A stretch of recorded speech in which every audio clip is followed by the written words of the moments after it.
саламатсыздар ма оқушылар? Жақсы оқушылар, бүгінгі күнге барлығыңызға сәттілік тілеймін. Экранға назар аударайық. Сәлеметсіздер ме, оқушылар? Мен мұғалімнің жасанды көмекшісімін. Бүгінгі сабаққа сәттілік тілеймін. Сабағымызды бастамас бұрын қалай әдісімен өзімізге жақсы көңіл күй сыйлайық. Барлығымыз орнымыздан тұрайық. Қалай? Жүріс қалай? Жүріс қалай? Жүгіріс ше. Жүгіріс қалай болады? Бергенде ше. Көзді ашамыз. Бергенде ше. Қалай береміз? Ше. Қалай аламыз? Сабаққа дайындық қалай? Дайындық қалай? Қазіргі көңіл күйлеріңіз қалай? Тамаша. Көңіл күйлеріңіз осылай әрқашан жағын болып жүре берсін. Отыра қойыңыздар. Жақсы. Жақсы оқушылар, бүгінгі күнге сәттілік. Алдымен сабақты бастамас бұрын бағалау парағымен таныстырып өтейін. Яғни бізде бүгінгі сабақта әркім өзін жеке бағалайды. Алдарыңызда барыңызда бағалау парағы бар. Қазір орындаған тапсырма бойынша өздеріңізге балдық жүйе көрсетіліп тұрады экранда. Сол бойынша бағалап отырасыздар. Бізде қоршаған ортаның сапасы, оның ішінде дүниежүзі бойынша халық санының өсуі, бұл жерде. Жақсы, экранға назар аударайық, сұрақтарға жауап берейік. Бірінші сұрақ бізде 19 ғасырдың басында дүниежүзіндегі халық саны. Жақсы. Келесі 2050 жылдары жер шарында халық саны қанша болады? Абылай. 9,9 миллиард. Яғни өсім бар екен, көріп отырғандай. Жер шары халқы жиі шоғырланған аймақтарды ата. Кім айтады? Тағы. Жұлдыз. Латын Америкасы, Америка мұғалімдері, Азия, Африка елдерінде. Жақсы, өте жақсы. Өзімізді бағалап отырмыз бір балдық жүйемен. Бұл аймақтарда қандай экологиялық мәселелер бар, Ерхан? Судың тапшылығы, жер эрозиясы,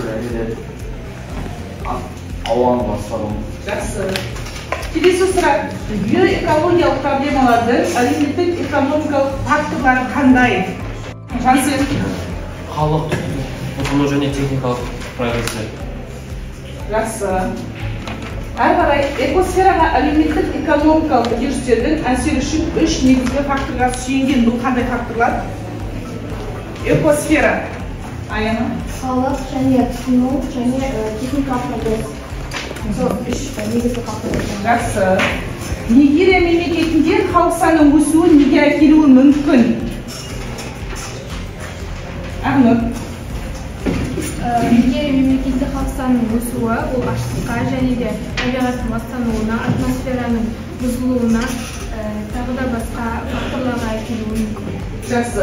Яғни Нигерия бұл Африкадағы халық саны ең көп мемлекеттің бірі дейміз. Халық санының көптігінен астанасын 2 рет өзгерткен мемлекет дейміз. Өздерін тұратын аймақтағы геоэкологиялық проблемаларға мысал келтіріңіздер. Ақтөбе облысы бойынша қандай мәселелер бар бізде, Ерхан?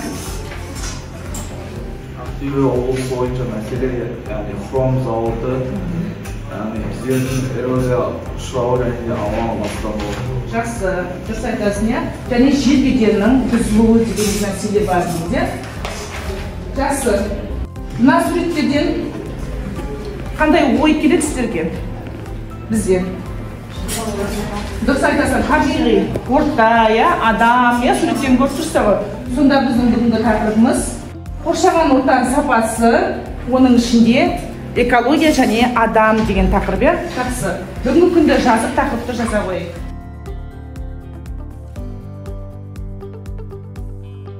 Қоршаған ортаның адам өміріне әсері қандай деп ойлайсыздар? Әсерлер бар. Айта көрсеңіз.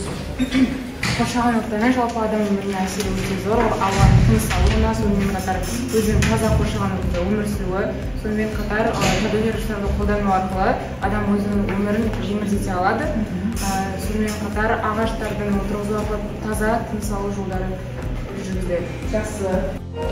Ластану қоршаған ортаға зиянды заттардың бөлінуін білдіреді. Егер ластану атмосфераға жетсе, ол біз тыныс алатын ауаны былғайды. Ауа ластануының негізгі себептеріне көлік пен жанармайдың жануы жатады. Бұлар ауаға көміртек диоксиді, көміртек моноксиді, көпір диоксиді сияқты зиянды газдардан қоспасын бөледі.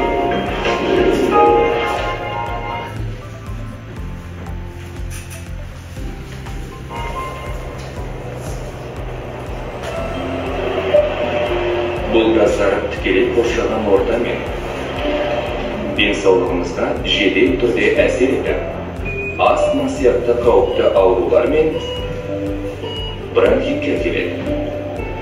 Ауаның ластануына байланысты аурулардан жыл сайын 3 миллионға жуық адам көз жұмады. Ластаушы газдар бұдан да кейін тарайтын зиян келтіреді. Олар химиялық реакцияға түсіп, қосымша зиян тудыратын тұмша мен қышқылда жауын түзеді. Күкірт диоксиді мен азот оксидтері секілді газдар жаңбыр сумен жарымен әрекеттескенде жер бетіндегі тұмандарға ұқсас фотохимиялық тұмшалар түседі. Құрамында азот секілді зиянды заттардың улы қоспасы бар мұндай тұмшалар өндіріс газдарына қарағанда адамдарға көбірек зиян тигізеді.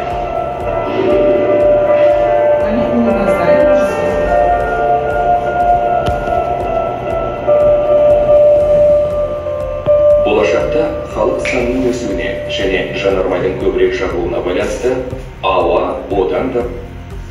Жақсы. Енді видеодан көрдік, осы видеода қоршаған ортаның сапасы қандай сонда? Ненің әсері бар қоршаған ортаның ластануына? Өнеркәсіп, сосын антропогендік іс-әрекеттер дұрыс айтасың. Тағы халық санының көбеюі, жақсы. Енді осы қоршаған ортаның ластануы адам денсаулығына қалай әсер етуі мүмкін? Дұрыс айтасың. Тағы қандай аурулар алып келуі мүмкін? Түйе аурулары, жампалы аурулары. Жақсы. Олай болса, қазірге осы параграф 27 және осы видеодағы көрген мәліметтерді зерделей отырып, бірінші тапсырмамыз топтық жұмыс, яғни ментальды карта. Бірінші топ сіздерге экология және адам денсаулығы бойынша, яғни бірінші тақырыпша. Екінші топ сіздерге техногендік әсермен байланысты аурулар, қандай аурулардың түрін білеміз, қоршаған ортамен байланысты. Және үшінші топ денсаулық және кәсіби қызмет, яғни адамның қызметте денсаулығына қандай әсері бар, осы туралы жазды. Дайындалу уақыты 5 минут.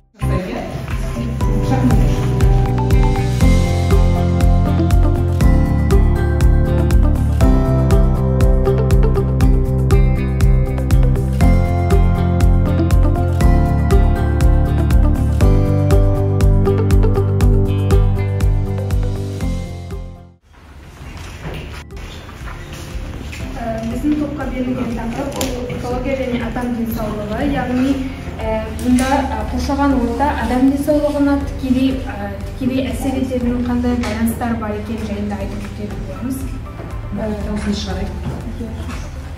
Яғни бұл эндемиялық аурулар, яғни табиғаттың әсерінен болатын ауруларды жатқызамыз. Яғни бұл табиғаттың ластанған жағдайда адамға әсерін тигізеді, қоршаған ортаның ластануы. Сонымен қатар бізде осы экология және адам денсаулығында бұл осы адам денсаулығының құтылуы екіге бөлінеді. Ол эндогендік және техногендік. Яғни ерхан айтқанда эндогендік табиғи болса, техногендік жағы бұл бізде жасанды. Яғни адамның олар апаттарға немесе ауаның ластануына немесе түрлі аварияларға түскен кезде пайда болатын аурулар. Дұрыс айтасың. Қорытынды айта кеткенде экология және адам денсаулығы екеулері тікелей байланысты болғандықтан экология нашарласа, адамның денсаулығы да нашарлай түседі. Яғни оларда қатерлі ісік, туберкулез, тағы да астма, бронхит деген сияқты аурулар жиі көбейе түседі. Дұрыс айтасың, өте жақсы. Сонда экология бұл адамның денсаулығына тікелей әсер етеді деп, иә, аурулардың екі түрі бар екен. Табиғи жолмен пайда болатын аурулар және техногендік, яғни жасанды жолмен дейміз. Яғни бұған қоршаған ортаның әсері бар ма сонда? Балаларға қоршаған ортаның, ауаның, судың, топырақтың, табиғи жүйенің айналымының өзгерісі адам денсаулығына тікелей әсер етеді. Өте жақсы, жарайсыздар. Техногендік әсермен байланысты аурулар. Аурулар жалпы оған қатерлі ісік, дене жарақаты, туберкулез ауруы және қан айналым жүйесінің ауруы жатады. Жалпы бұл Қазақстан Республикасы халқының жекелеген аурулардың үдерісі болып табылады. Тағы бұл ауруларға қан айналым жүйесінің ауруы, тыныс алу мүшелерінің аурулары және оған жұғу аурулары жатады.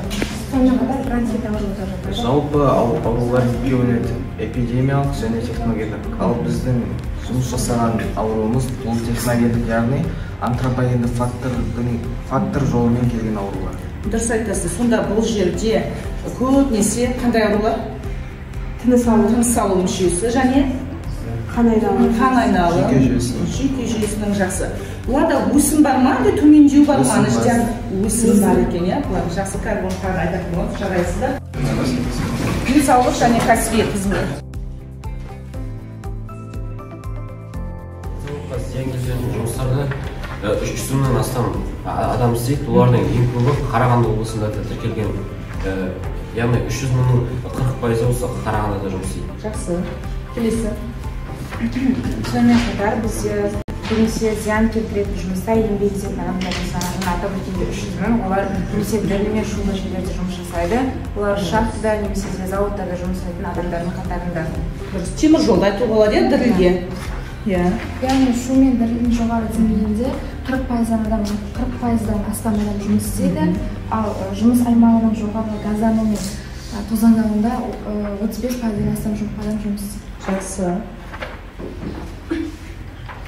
Бізде өңдеу өнеркәсіпте 280 мыңнан астам адамдар жұмыс істейді, және де жұмыс аймағының жоғары газданушы мен газданушы елдер, ол 35%-дан астам елдер бар.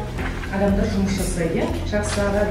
Ең аз көрсеткіш бұл Батыс Қазақстан облысында, ал ең жоғары көрсеткіште Павлодар облысы және Маңғыстау облысында. Жақсы, өте жақсы.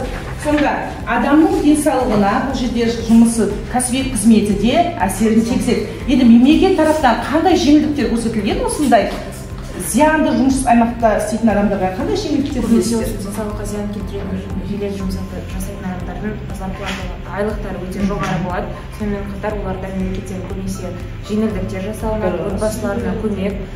Сонымен қатар оларды мерекелерде немесе түрлі іс-шараларда оларға мүмкіншіліктер өте көп. Жақсы. Және зейнетке ерте шығуда қарастырылған, өте жақсы, жарайсыздар. Отыра қойыңыз. Яғни кітаптағы Қазақстан халқының жекелеген аурулар үдерісін талдау 4-ші диаграмманы талдайсыздар, сол бойынша сөйлейсіздер. Қандай ауруларда өсім бар, қандай ауруларда төмендеу бар. 2008 бен 2017 жылғы мәліметтер көрсетілген. Екінші топ Қазақстанның ірі қалаларындағы ластағын көздерін атау. Жұп болып жұмыс жасап, жұп болып сөйлейсіздер. Яғни бұл сіздерге кесте бар ғой, шаңдану, аммиакпен, қорғасынмен, екінші топтында отырсыздар ма? Яғни ірі қалалар берген, және бұл ластағын көзі қандай ауруларға алып келуі мүмкін. Үшінші топ қоршаған ортаның өзгеруі адам өміріне әсері қандай?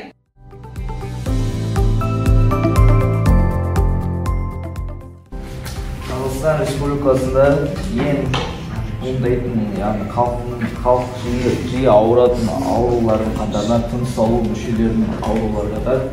Яғни мысалға 2008 жылғы қорытынды бойынша 22,957,3% үдерісті көрсетіп тұр. Яғни бұл осы жылдары тыныс алу мүше аурулары өте қарқынды нестеген, дамыған, жоғары болған. Яғни 2012 жылы 22,936,3 яғни 2008 жылдан қарағанда, яғни шамалы түскен. Төмендеген. Ал 2017 жылда 24.819, яғни 2012 жылға қарағанда яғни 2 есеге азайған. Енді себебі не деп ойлайсың? Тыныс алу мүшелері аурулары 2008-де жоғары болады, 2017-де төмендейді бұл. Сен қанша пайызға төмендеп тұр бұл жерде? Көтеріліп тұр ма? Көтеріліп тұр, бұл жерде? Яғни бұл салдары өнеркәсіп салдары, яғни шақты, яғни сондай жұмыс. Ауаның сапасы ең бірінші тыныс алу мүшелері ауруларына, мына видеода көргендей, бұл ауаның сапасы. Бізде бар ма ондай аурулар? Қандай ауруларды білесің? Туберкулез. Тыныс алу жақсы. Альмира. Яғни осы Қазақстан Республикасының жекеленген аурулардың үдерісіне қарайтын болсақ, яғни бұл жерде бізде қатерлі ісікпен ауыру, тыныс алу және қан айналым жүйелері осы 2008-2017 жылдар аралығында көптеген өзгеріске ұшыраған. Яғни бұл жерде біреуінен тоқтатсақ, бұл қатерлі ісік 2008 жылы оның пайызы 180,7 болса, 2017 жылға таман бұл бізде 197,9 пайызға көтерілген болатын. Яғни бұл жерде көрсеткіш бұл бізде 9,5 пайызға артты дегенді білдіреді. Бұл аурулардың пайда болу себебі бұл бізде көбіне ауаның ластануынан, сонымен қатар көптеген табиғи зиянды заттардан пайда болады. Жақсы. Жалпы адам денсаулығына үшін теріс әсер келтіретін ластаушы бар қалалар. Олар Жезқазған, Өскемен, Павлодар, Теміртау, Атырау, Ақтау деген қалалар. Жалпы оның көбінесе ең басты себебі шаң тозаңдар. Яғни жалпы Қазақстанда ең ластанған қала ол Теміртау болып саналады. Өйткені өте көп зауыттар бар және соның кесірінен ауасы өте ластанған болып саналады. Қандай зауыт дейміз Теміртауда сонда? Дұрыс. Металлургия, металлургия зауыты. Арғата Абылай айтасын. Осы адам денсаулығы үшін кері әсер ететін үлкен қалалар, олар Шымкент, Алматы, Орал, Атырау, Екібастұз болып табылады. Ол жақта шаң тозаң, көміртек тотығы адамдарға аурулар туғызады. Бұл аурулар экологиялық тұрғыдан туындаған ауру, яғни техногендік ауру. Бұл аурулар үлкен ісікке, қатерлі ісікке, тыныс алу мүшелерінің ауруларына және жұқпалы ауруларға үлес қосады. Жақсы. Алып келеді. Жақсы. Үшінші қатар сіздер рекорд шығарасыз. Бағалар отырамыз, оқушылар өзіңізді. Жалпы қоршаған ортаның өзгеруі бізде түрлі факторларға алып келеді. Ол біріншіден ең уақытша зымыранның оты. Яғни бұл естан ол деген бауырдың өкпені, сонымен қатар тыныс алу жолдарынан ауруларына алып келеді. Сонымен қатар онкологиялық ауруларға да сол өңірде тұратын адамдарға зиян келтіреді. Қай қалалар? Бұл бізде Байқоңырда көбінесе болатын аурулардың бірі.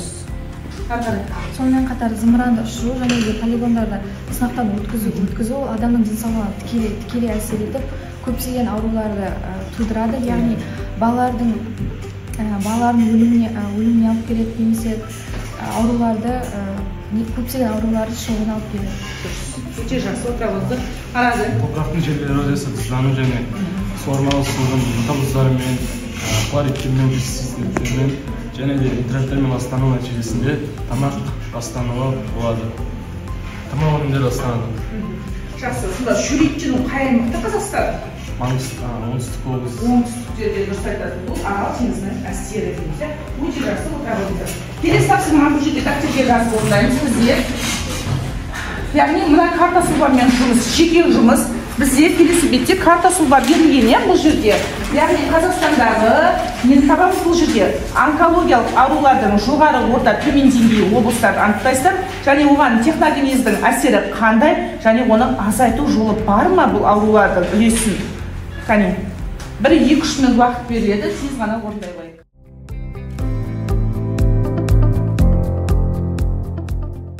Қазақстандағы онкологиялық аурулардың жоғары аймақтар, яғни солтүстік Қазақстан облысы, Қостанай облыстарын жатқызамыз. Ал орташа аймақтарға батыс Қазақстан, Ақтөбе облысы, ал төменге Түркістан мен Шымкент облыстары жатқан. Қандай факторлар әсер етуі мүмкін? Яғни осы жақта факторлар, яғни өнеркәсіптің көбеюі, ауаның ластануы және де адам зиянды заттарды қолдануы адамдар. Жақсы. Әрі қарай азайту жолы бір ұсыныс айтшы. Біз жұмыс істейік, азайту үшін бұл аурулармен күресу үшін, азайту үшін саны. Жыл сайын адамдар тур сол неден өту керек? Тексерістен. Тексерістен өту. Жақсы. Екінші бармастерде өзіңді бағалап қой. Кім айтады тағы да? Айтады Жұлдыз. Жоғары аймақтарға солтүстік Қазақстан, сонымен қатар Қостанай облысы жатады. Орташа аймақтарға Батыс Қазақстан, сонымен қатар Ақтөбе, Атырау қалаларын жатқыза аламыз. Төмендерге Түркістан, Шымкент қаласын жатқызамыз. Бұл дегеніміз осы өңірлерде өнеркәсіптердің адам денсаулығына және де урбандалуға әсер ететінін айта аламыз. Жақсы. Азайту жолы қандай жұмыс?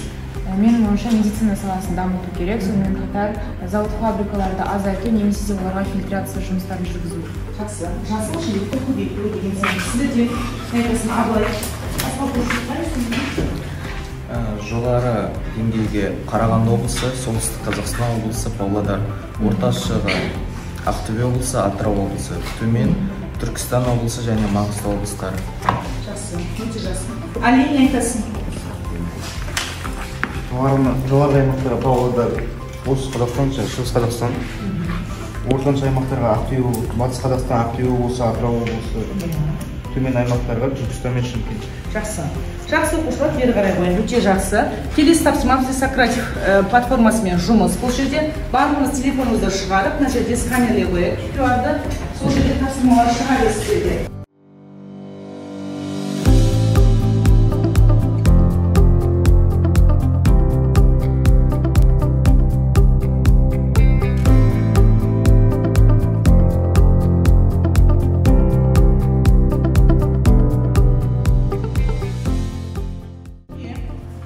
Осы параграф 27-ні оқып келеміз. Расма? Бағалау парағына аяқтаймыз. Бағалап қазір мен өзім жинап аламын, өзім толықтырып бағалаймын. Келесі бүгінгі сабаққа кері байланыс беру үшін біздерде көріне ма QR Lifecode платформасымен бүгінгі сабаққа кері байланыс берейік. Мен шығып жатыр, жазуларыңыз. Бүгінгі сабақ жоғары деңгейде өтті дейді, яғни қызықты өтті дейді не? Ерхан айтасың бүгінгі сабаққа кері байланыс бере ғой? Бүгінгі сабақта яғни экология және адам мысалы яғни қоршаған ортаның адамның әсерінен пайда болатын ластану жүйелерін білдік. Яғни тыныс алу мүшелерінің, яғни қан айналым жүйесінің ауруларын. Жақсы. Екінші қатар сіздерде бар ма? Ауызша айтатын. Бүгін сабақ өте жақсы әсерлі өтті. Бұл Қазақстандағы адамның денсаулығының жағдайын, экологиялық қандай жағдай екенін білдік. Жақсы. Жақсы оқушылар. Сіздерге рахмет. Сабақ аяқталды. Орныңыздан тұра қойыңыз.